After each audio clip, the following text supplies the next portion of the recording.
Assalamualaikum warahmatullahi wabarakatuh. Kabajamtoota fi jaalatamtoota daawwattoota Oromiyaa International Broadcasting. Oromiyaa International Broadcasting qaama fi qalbii uummatarraa oduu isin dhageessifna.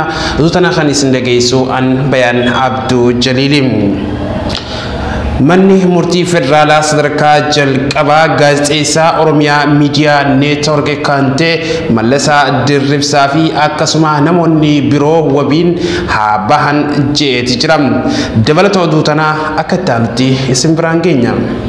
Murtii federaalaa sadarkaa jalqabaa Dhaddacha Ramaddii Araadaa gaazexeessaa OMN Mallasaa Dirribsaa fi akkasuma gaazexeessaa lammii Keeniyaa Yaasiin Jumaa dabalatee namoonni galmee Ciibsaa Abdulkarim jalatti himataman shan mirgi wabii eegamee fi akka gadhiifaman ajajameeti jira. Abukaatoon isaanii obbo Kadir Bulloo maamiltoonni isaanii yakka dalaguu isaanii ragaa dhiyaate waan hin jirreef galmee isaanii cuhamuu wabiin qarshii 3,000 akka gadhiifaman murteessuu isaa himaniiti jiran. Galmee obbo Ciibsaa Abdulkarim namoota shan of keessaa kan qabu hoggaatoo gaazexeessaa OMN kan ta'e Mallasaa Dirribsaa Hassan Jirmaa Fayyisaa fi Yaasiin Jumaa keessatti kan argamanidha. Gaazexeessaan lammii Keeniyaa Yaasiin Jumaa waggaa tokko oliif Itoophiyaa keessatti dalagaa akka ture maatiin himaniiti turan. Namoonni kanneen ajjeechaa artiist Haacaaluu Hundeessaa walqabatee reeffa gurrii deebisuu sabaaf sablammoota walitti bu'insa amantaa uumuun shakkamanii akka turan beekamaadha. Manni murtii galmee eega qoranneen booda jara kana walitti qabaan kaasuun malee ayakka dalaguu isaanii wanta mirkaneessu gahaa wanti poolisiin irraa hin jirreef wabiidhaan haa bahan je'ee jechuudhaan obbo Kadir BBC Afaan Oromoo yeroo dubbisu itti himaniiti jiran. Haaluma wal fakkaatuunis galmee obbo Joombo Hussein keessattis kan argaman Ibrahim Abdul Jaliil Kiyaar Mahammad akkasuma Obsaa fi Alamaayyoo Jaaman immoo wabii qarshii 4,000tiin akka gallakkifaman murtaa'us abukaatoon isaanii obbo Kadir himaniiti jiran. Dhimma kana booda ta'u yeroo himanis seerri kan jiru erga manni murtii mirga wabii isaanii eeggatti poolisiin haaldureelee tokko malee gadhiisuu qabaa jaanti jiran. Maatii namoota mirgi wabii eeggameef maallaqa qabsiisuuf olii gad fiigaa jiru sanbooda ajaja kana qabatanii poolisiif ni dhiyeessu. Poolisiinis ajaja mana murtii kabajee jara kana gadhiisuu qaba jechuudhaan dubbataniiti jiran. Mootummaan yeroo ammaa tana biyya bulchaa jiru sirni nafxanyaa kan Oromoo irratti sirna dur deebisuudhaaf tattaafachaa jiru. Yeroo ammaa keessatti Oromoota kutaalee garaagaraa keessa jiraatan saban Oromoo tahan karaa basaasummaatii fi karaalee garaagaraa irratti akka lammii isaanii basaasaniif kutaalee Oromiyaa godinoota adda addaa hundarratti jaaree ergaa jiraachuun dhagahameetii jira. Lammiiwwan Oromoo keessaafuu akkasuma biyyoota ambaa iddoo biyyoota adda addaa keessatti argamanis haaluma kanaan akka isaan lammiiwwan Oromoo biyyoota adda addaa keessa jiran akka basaasanis irratti hojjechaatii jiran. Kanuma walqabatee guyyaa har'aan tanaatis waltajjii lamaatu dho'isaadhaan gaggeeffamaa oole. Kunis waltajjiin kun masaraa mootummaa keessatti kan gaggeeffamedha. Dabalata waa'ee kanaa Daraartuu Shaamituu akka ta'anitti simbiraan gaama. Oduu guyyaa irraa oolmaa masaraa mootummaa waltajjii lama dho'isaan gaggeessaa oole. Abiyyiin tokkoffaan dhimma hidhaa Abbaay jechuun dhaabbata gamtaa Afrikaa wajjin marii irra onlaayinaan kan turan. Masrii waliigaltee sadeen duraan Itoophiyaa wajjin qabdu malee waliigaltee haaree Abiyyiin deemu ni didde. Mariin kun itti fufajaame. Marii lammaffaa haala yeroo Oromiyaa keessa jiru irratti Abiyyii fi warri isaaf amanamaa taasisuun cuunfaan isaanii kunooti. Keenya Oromiyaa keessatti sababa mormii qeerroon dadhabaa jira. Uggurri Finfinnee irratti qeerroon labsame ummata Finfinnee fi deeggartoota keenya Finfinnee keessa jiran nurratti fincilsiisaa jira. Hidhamtoota hiikuun paartii keenyaaf kufaatiidha. Garuu qabsoo ummataa ilaalleen murteessina. Waltajjii kana irratti Abiyyi waan abdii murate haasawa godhe. Jawaar Mahmad qofa yoo hiikne ummatni Oromoo waan manatti galu hin fakkaatu. Mee guyyaa as deeman ilaalleen murteessina. Qeerroo digna jennee abdannee hanga ammaatti qaama qeerroo sochoosu addaan baafnee beekuu dhabuun keenya mo'amuu keenya agarsiisa. Guyyaa lama qaala'insi meeshaalee gaazaa fi kuduraa fi muduraa akka hammaate dubbata. Jimaan Finfinnee keessaa dhabamuun akka Finfinnee keessatti finciltooti nutti yaa'an deemaa jira. Cuunfaa waltajjii guyyaa irraa keessaa kan fudhatamedha. Waliif dabarsaa.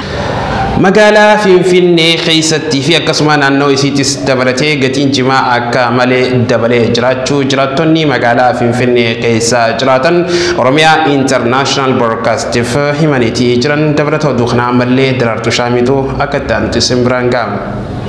Finfinneetti gatiin jimaa akka malee dabalee jira. Jimaan duraan hidhaan takka qarshii 60tti gurguramuu ture amma immoo daballii guddaa agarsiisee jira. Guyyaa 3 kan bule bulteen hidhaan takka qarshii 150. Jimaan oowaan kan uggura cabsee seene tokko qarshii 300tti gurguramaa jira. Sunummaanuu dhabamee jira. Jimaan mi'aa sharafa biyya keessaa sadarkaa tokkoffaa irratti kan sochoosan keessaa sadarkaa duraa irratti kan argamudha. Yeroo ammaa keessatti qeeroon karaalee garaagaraatiin wal ijaartee mootummaa sirna nama nyaataa sirna nafxanyaa kanarratti tarkaanfiilee cululuqaa fudhachaatii jirti. Tarkaanfii san keessaafuu marroo lamaaf wal duraa duubaan kan gaggeeffamaa jiru gabaa lagannaa akkasuma uggura konkolaataatis ta'e karaalee garaagaraatiin qeeroon yeroo ammaa keessatti mootummaa hafuura itti kutaatii jirti. Kanuma wal qabatee ammaan tana guyyaa arraan tana jechuudha. Qeeroon ibsa ejjennoo baafteetii jirti. Ibsa ejjennoo kana Daraartuu Shaamituu akka ta'anitti simbiraan ga'ama. Ibsa ejjennoo haala yeroo irratti qeerroo Oromoo irraa kenname. Qeerroo Oromoo waggoota 4 oliif wareegama qaalii kafaluun qabsoo hadhaawaa gooteen jijjiirama dhufeen OPDO aangoo masaraa mootummaa hoogganu argattee jijjiirama dhufe kallattii irraa maquun Oromoo fi Oromummaa sabboonummaa Oromoo yakka taatee qeerroo fi hayyoota Oromoo jijjiirama fidan irratti duulli gaggeeffamaa jira. Uummanni Oromoo wareega kafalee jijjiirama fide yeroo boqonnaa argachuu qabutti Oromoon jijjiirama kanaan aangootti bahan faallaa qabsoo Oromoo dhaabbachuun hayyootaa fi qeerroo Oromoo jijjiirama fide adamsuun itti fufan. Yeroo ammaa Itoophiyaa keessatti kan jilmaan ajjeefamaa hidhamaa reebamaa fi arrabsamaa jiru uummata Oromooti. Uummanni Oromoo wareega qaalii kafalee jijjiirama fide kana silaa kabajamuu qabu. Salphatee tuffatamaa jira. Yakkamaa tahee biyya diiga jedhamee arrabsamaa jira. Ibsa qeerroon Oromoo kanne tokkoffaa ajjeechaa artisti Hacaaluu Hundeessaa qaama bilisa ta'een qoratamee murtii haqaa argachuu qaba.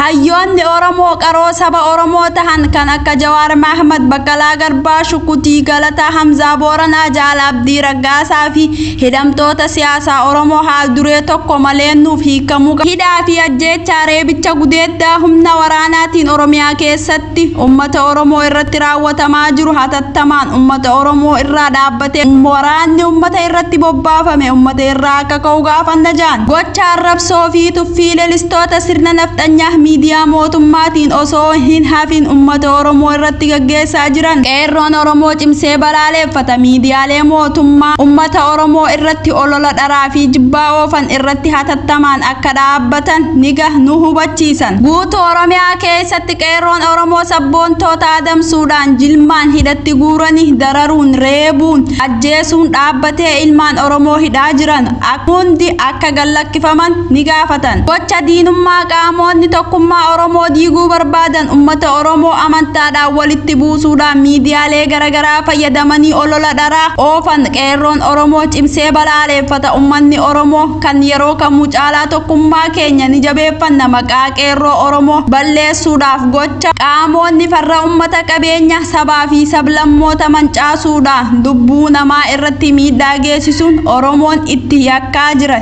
Cimsinee balaaleffanna. Qeerroon Oromoo seena sabaa fi sablammootaati malee diinaa miti. Qeerroon Oromoo sabaa fi sablammoota Oromiyaa keessa jiraniif yeroo kamuu caalaa eegumsa kan goonuu fi qabeenya saboota Oromoo keessa jiraniif eegumsa kan goonu ta'uu ni hubachiifna. Ajjeechaa hidhaa reebicha dararaan uummata Oromoo irratti raawwatamu gonkumaa kaayyoo Oromoo irraa boodatti nun deebisu. Kaayyoo jaallan qabsoo Elemoo Qilxuu Baaroo Tumsaa Haaji Aadam Saaddoo Jaalnadhii Gammadaa faa irratti wareegamne qeerroowwan 6,000 ol lubbuu itti wareegne wareega barbaachisu hunda kafaluun galmaan gahuun bilisummaa Oromoo fi Oromiyaa ni mirkaneessina. Kaayyoo Oromummaa fi Oromiyaa diiguu Itoophiyaa durii deebisuu osoo Oromoon lubbuun jiru tasuma hin milkaa'u. Oromoo miliyoona 50 diddam keessa miliyoonii diddami wareegame Oromoo fi Oromiyaatti fufsiisna malee imaanaa qabsaa'ota keenyaa nyaanne Oromummaa fi Oromiyaa hin diignu jaan hagayya shambara 2020 Oromiyaa irraa qeerroo Oromootiin. Egaan kabajamtoota fi jaalatamtoota daawwattoota Oromiyaa International Broadcast oduun keessaafuu arrantanaaf